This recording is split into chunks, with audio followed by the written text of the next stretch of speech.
Bondi is the Attorney General in the state of Florida, and she is catching a little bit of heat because it turns out that even though she has 4 months left in her position, she is spending her time doing things other than Attorney Generaling. She is auditioning on Fox News for a show, The Five. So Bondi subbed on the talk show not once, not twice, but three times, appearing as a panelist Wednesday through Friday. So just to give you a little taste of what that was like, let's take a look at this clip. You've got an adorable little girl and Marshmallow taking a walk around the block. Innocent Maltese. Or an innocent Maltese and an innocent little girl and a mom who homeschools her kids. Like the best mom in the world they chose to pick on. In the other case with the president, all it's going to be is in a potential memo for impeachment. So where's the credibility of somebody getting to cross-examine him? It's not. And they're taking what Michael Cohen says as fact. So that's what troubles me with how they're doing this. They're looking at it to see what happened with E-Verify. But this guy's been in the country forever. And he murdered a beautiful young girl. From being in a courtroom my entire career, that's who everybody in this country should be focusing on, that victim's parents, her family. Can you imagine what they're going through? So she's the Attorney General in the state of Florida, 4 months left in her term. And I'm happy that she has taken time out of that job to do what's really important, spread propaganda on Fox News. By the way, as Attorney General, it's a little worrisome that she subscribes to the propaganda on Fox News.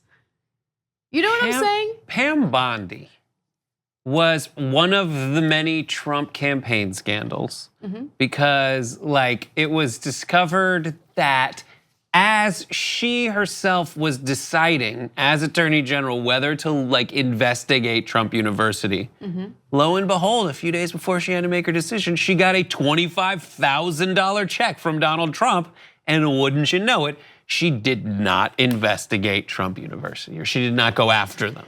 Right. Look, she's in that little group. Yeah, she's in that group, she's in that world. Even though she is catching heat for this, I actually do think it's a good thing. I would much rather her do the propaganda on Fox News than be in a position of power where she makes those types of decisions. I just think one thing that Fox News needs more of blondes is blonde women with brightly colored dresses. Just extremely bright, strong colored dresses. That's what they don't have enough, and I think they need to. I know. When I saw it, I was like, doesn't she already work there? I feel like I've seen her before on Fox News. Oh no, that's Ainsley Stephanie.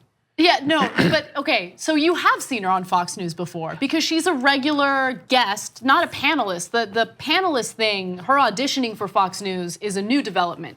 But she has been on Fox News quite a bit to get interviewed about whatever's happening in Trump's administration or whatever's happening in the news. So she has been a staple at Fox, but now it appears that she's angling for a job. But again, I'm being completely honest with you. Go ahead, go work at Fox. Why are people upset at her doing this instead of working as an attorney general? I don't want her as an attorney general. This next message is to Elizabeth Warren. Elizabeth Warren has just announced her plan to lock she was on Rebel headquarters. Everyone should go watch that interview because it was an amazing interview. She said, we want to lock the revolving door when she's introducing her reforms for a new act. And that revolving door she's talking about is people going from legislation to and regulation to into this very companies that they were regulating and back and forth and back and forth. But there is a similar revolving door with cable news where people are in positions of power, then they get out of positions of power and they go right into their position on the CNN panel or at this Fox News panel. And what I would say is the difference between going into a job at CNN and going into a job at Fox News is you are just as effective a lobbyist / legislator by being on Fox News that morning because you have a more direct line to the president. Usually he's like, I'll have my meeting in a second. I gotta watch Fox & friends. Maybe it's N' friends, I don't know. Yeah, you make a good point. I mean, this isn't really that unprecedented. It's unprecedented in that you have an attorney general doing it. But I mean, think about what happened with Corey Lewandowski and all these other Trump affiliated people who immediately got hired by CNN. I mean, right. I don't know of any. Oh, no, how about this? Mike Huckabee. She should go do that. The happiest I've ever seen Mike Huckabee. When he was like, I'm not gonna run for president. He decided not to run for president. He instead decided to keep his show on Fox News. Yeah. And I've never seen anyone as happy as when I watched Mike Huckabee play bass with Ted Nugent. I've never seen that clip. I never want to. Do yourself a favor and watch him just like awkwardly play as they're playing like for the octogenarian audience on Fox News Huckabee. I'm gonna see if we can find that clip for the post game. And we can talk about that on the post game. If you're not a member, you can join by going to tytnetwork.com/join. But he's playing Cat Scratch Fever, which is like so pervy.